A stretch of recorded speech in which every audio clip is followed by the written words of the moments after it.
Kaugnay ng nalalapit na barangay elections, alamin naman natin ang paghahandang ginawa ng Commission on Elections hinggil dito.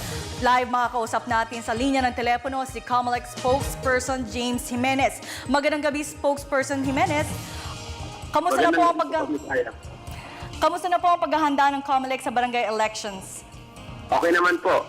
Nakikita natin na within the next few days magsisimula na yung training ng mga guro. At siguro by the middle of next week, tapos na po yung pag-iimprenta ng 53 million ballots para sa barangay elections. So the preparations are proceeding very well po. Ginoong Jimenez, napadala na po ba tayo sa mga malalayong probinsya regarding sa mga ballot printing? Yung mga balota po ng mga malalayong lugar, karamihan po tapos na yun.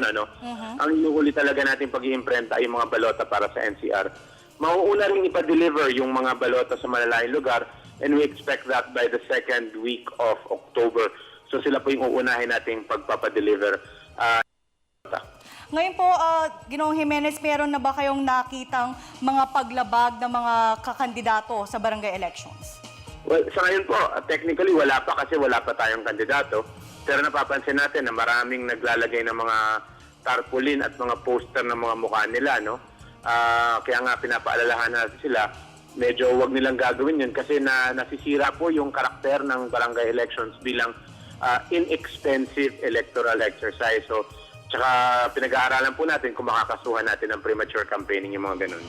Ano-ano po bang mga ibalak yung isampa sa kanila kapag may nilabag ang ating mga barangay election mga candidates? Well, definitely po, election offense po ang makikita nilang isasampa sa kanila. At ang election offense ay may kasamang penalty ng pagkakulong at ng disqualification. Ginoong Jimenez, alam niyo po mga ilang linggo na ang kaguluhan sa Zamboanga. Palagay niyo po ba matutuloy ang eleksyon sa Zamboanga? Well, patuloy po natin minomonitor yung sitwasyon dahil kamakailan lamang nagdeklara naman ng kapayapaan na doon, natapos na yung fighting. So sa tingin natin, bumabalik na sa normal yung sitwasyon.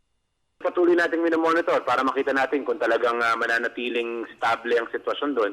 At kung manatili namang mapayapa doon, di matutuloy po yung halalan. Okay. Mensahe po sa ating mga kakandidato.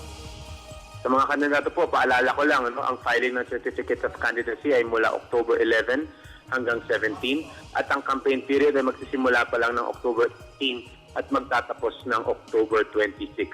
Enforced na rin po ngayon ang gun ban, so kung may mga firearms kayo, may mga baril kayo na walang COMELEC exemption, kung pwede, iwan nyo na lang sa bahay ninyo or kung saan man naka-store yan. Okay, maraming salamat sa inyo. Ginoong James Jimenez, ang spokesperson ng COMELEC. Magandang gabi po.